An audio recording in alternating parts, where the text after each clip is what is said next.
Hey everyone, it's Moses. Thanks for being here today. We're going to be doing a January housing market update. The numbers are officially out, so I'm excited to dig into the data here. I've been doing quite a little bit of research, and it looks like we are finally doing a little bit of a market shift going to normalcy. We're going to be going back the past decade to see what those numbers look like, to see where the market's shifting, kind of going from a seller's market back to a buyer's market. We do have more inventory year on year. We do have more active listings and new listings as well. So we're going to dig into that today. I just want to remind you guys, if you guys need anything for real estate needs, whether it be looking to do something in your house, looking for a general contractor, I know sometimes, especially nowadays, it's hard to come by. So if you need some help with that, I have a lot of people who are ready to help you out with that.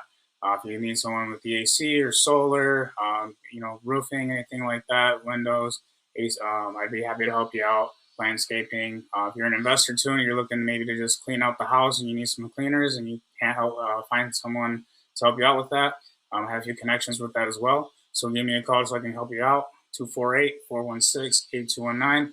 Be happy to help you. So thanks for being here, and let's get dig into the data. We have a lot to cover today since I wasn't able to cover for the month of December. It was a holiday season, so I figured I'd give myself and everyone a break a little bit and start in January and start the year fresh. So let's get into it here.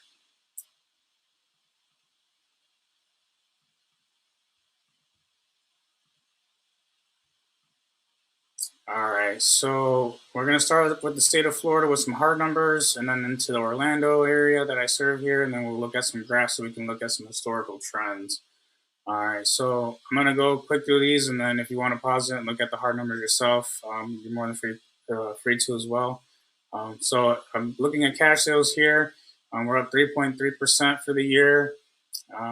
Median sales price, we are up 3.8%.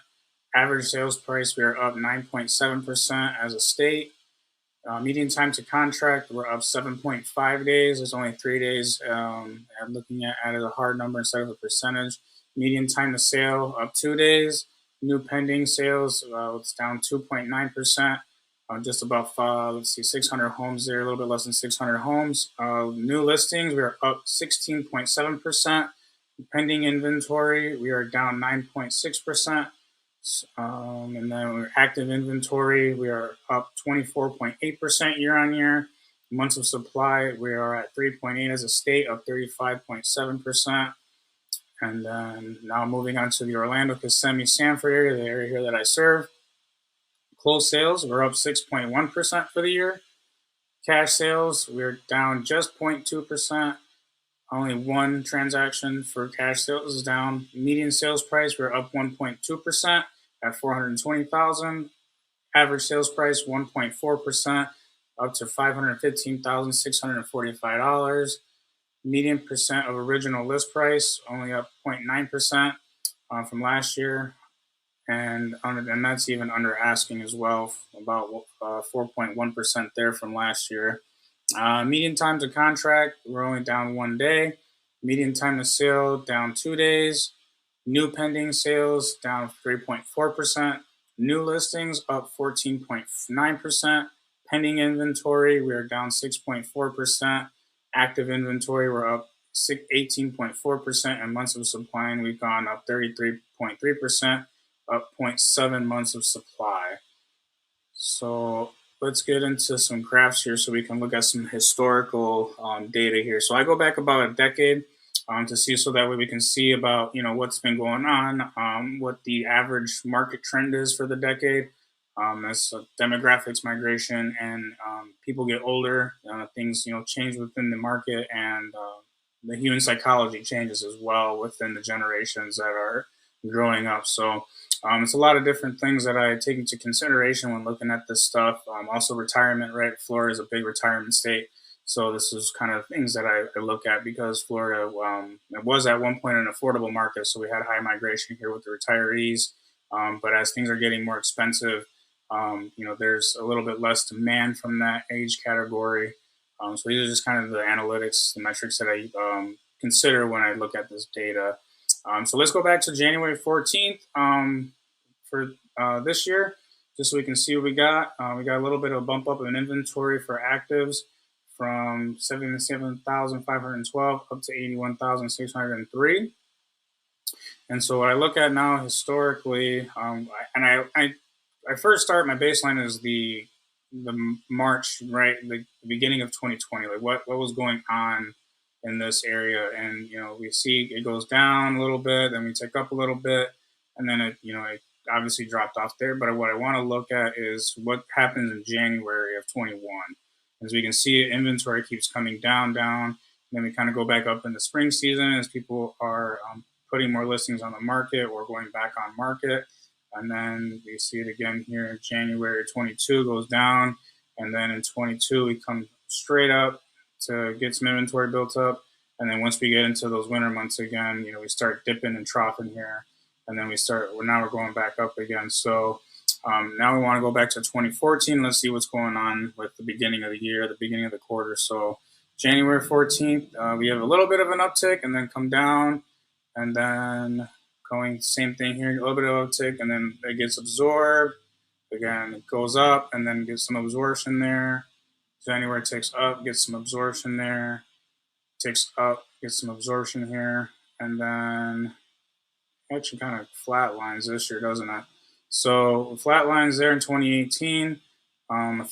Interest rates were actually on the way up this year. I remember I was looking at some data here, and I think mortgage rates got up into the fours and the fives in this year. So it kind of gave us a little bit of a price pause there because the interest rates went up.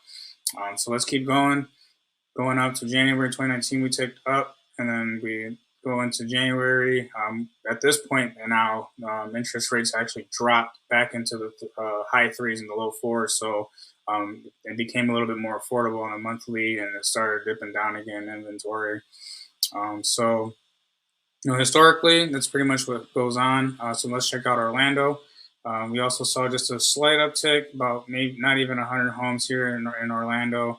And so, in kind of the same thing that goes on with the rest of the state. We saw an uptick of inventory, which Orlando actually got quite a bit more inventory going up into the whole year of 2014.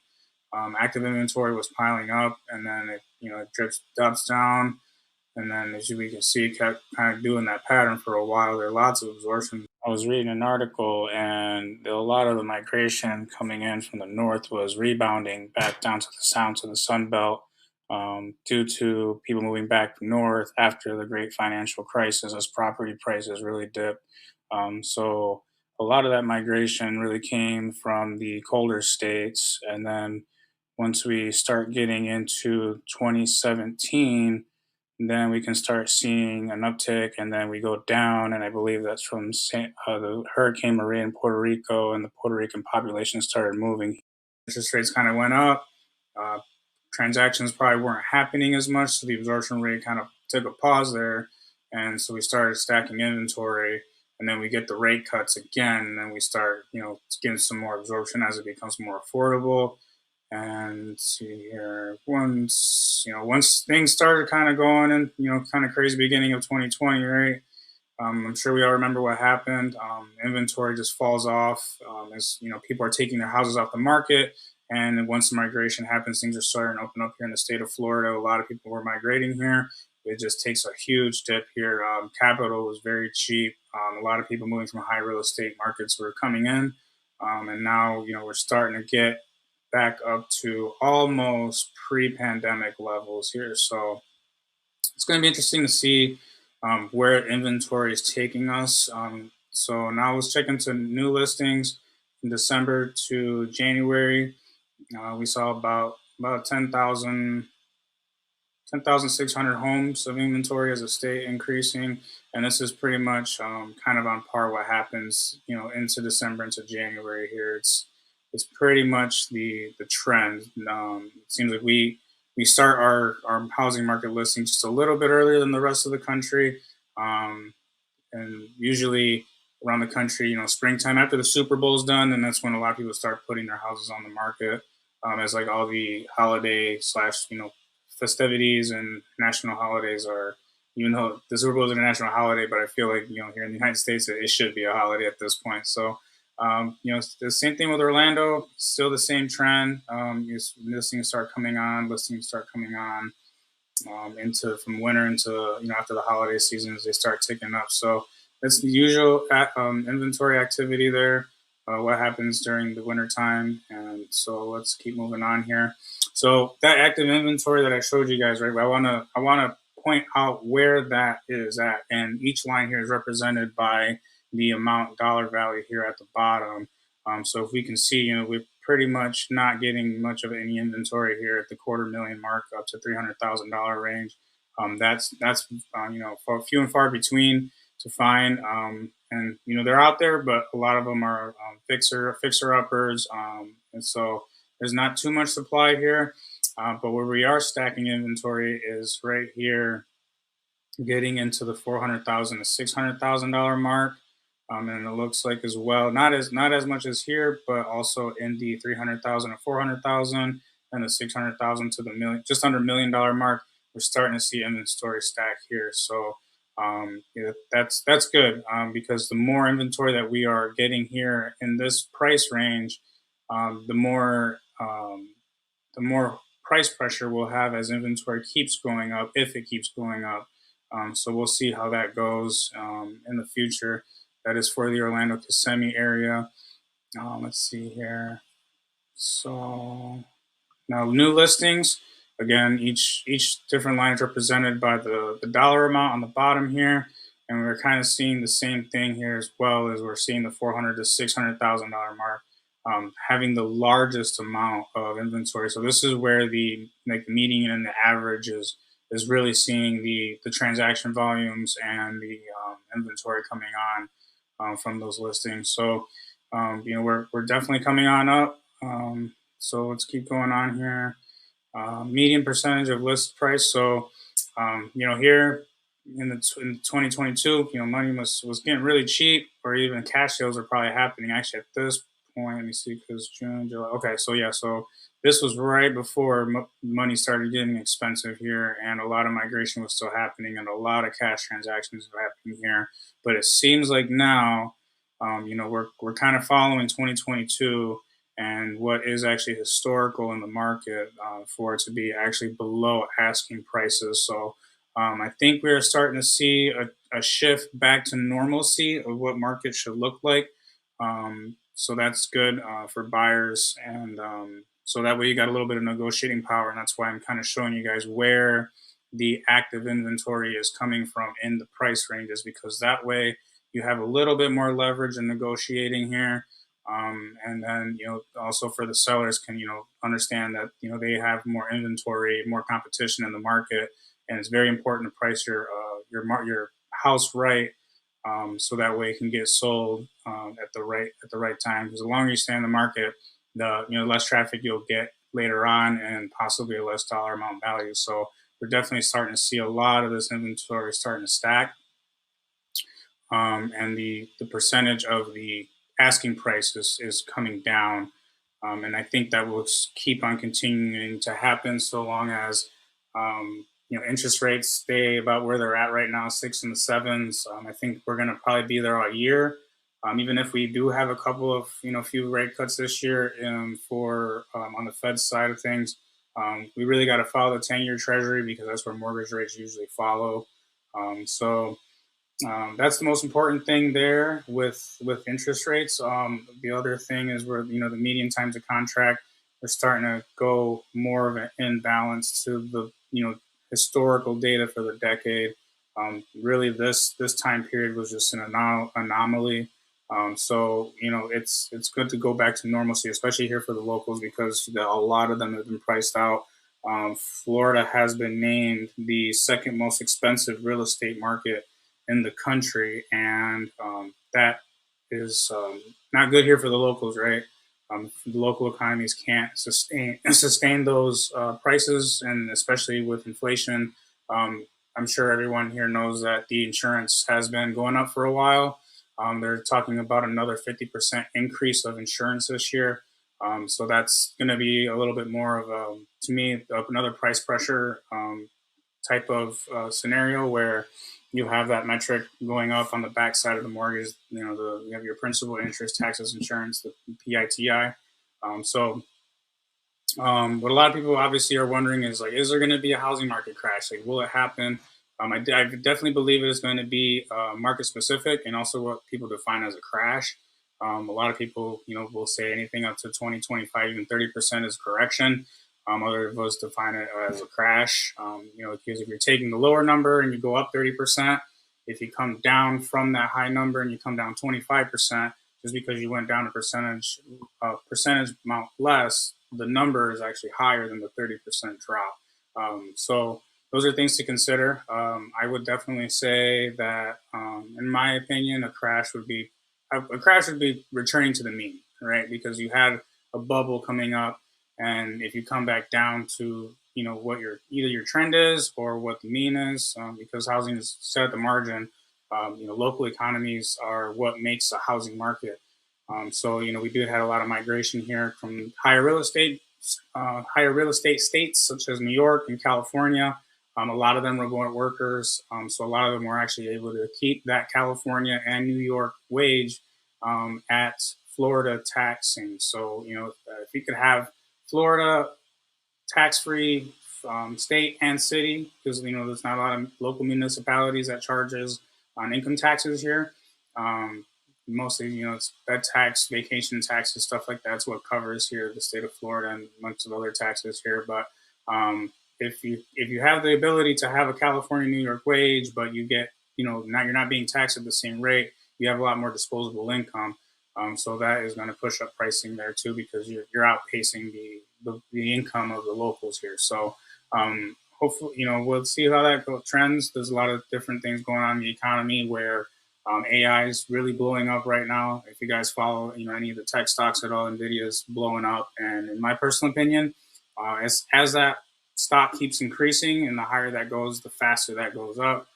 There is a chance that the technology sector could be hit with employment as AI is replacing the those types of sectors. So we'll see how that's going to react in the economy the rest of the decade. I believe starting 2025 and going into 2030, we're going to be seeing quite a bit of a different economy. So it'll be interesting to see. I'm hoping that there is going to be some sort of tax relief here for the residents here in Florida. I was reading an article the other day where they were talking about capping or even just eliminating property taxes altogether. So that will help out the locals here, because the taxes have gone up quite a bit, especially if you're not homesteaded. You don't have that protection as much as you would. And also the property insurance as well. That's going through the roof, and wages aren't keeping up with that. 50% increase in your insurance alone, not even accounting for any other sort of debt that you might have, and any sort of other increases of cost of living. Right, we all know that life has gotten more expensive over the past couple of years. So it'll be interesting to see what happens with the market here, especially in Florida. It could be, more inventory coming on. This is actually because of those things that I'm considering. I think that this is where the inventory is going to come from. A lot of people are starting to call their employees back to work, back to the building. And if those people who had migrated here from other states have to go back, then that'll add more inventory on the market. If they have to readjust to what Florida wages are, there's a possibility that they might not be able to afford that payment anymore with lower wage here. So it'll be to see where the dynamics go with this market. But either way, I hope everyone can survive through this and prosper through this time that we're seeing, because it would be very sad to see forced selling going on and people losing their homes because of what's going on in the economy. So I just point these things out just so that way you can prepare yourselves. Keep these things in mind, because a lot of people don't think about these things. And you always have to be aware of what's going on around you, even though it's not going on around you. If that makes sense, you gotta kind of think about what's going on, and not just around your neighborhood, but also as a national, because what's going on nationally, economically, could also affect you here locally, because of the way that markets are worked and shifting and changing as the economy is it's changing into something different that we have never seen before, right? AI is a new thing that's coming out. It's not new, but the expansion of it and how the rate of change and how fast it's growing is new, and how that will take over the job industry. So these things are just things that I want to point out to make you guys aware, so that way maybe you can make a pivot, you can start preparing yourselves, and I want to try to help you guys out and just being prepared and taking these things into consideration. So I hope everyone has a great day. Thanks for sticking out here with me. Again, if you need anything else, real estate resources, if you have any questions, I can help you out. So give me a call, 248-416-8219. Be happy to help you. So have a great day. Happy Sunday. And we'll see you guys in the next housing market video. Take care. Bye.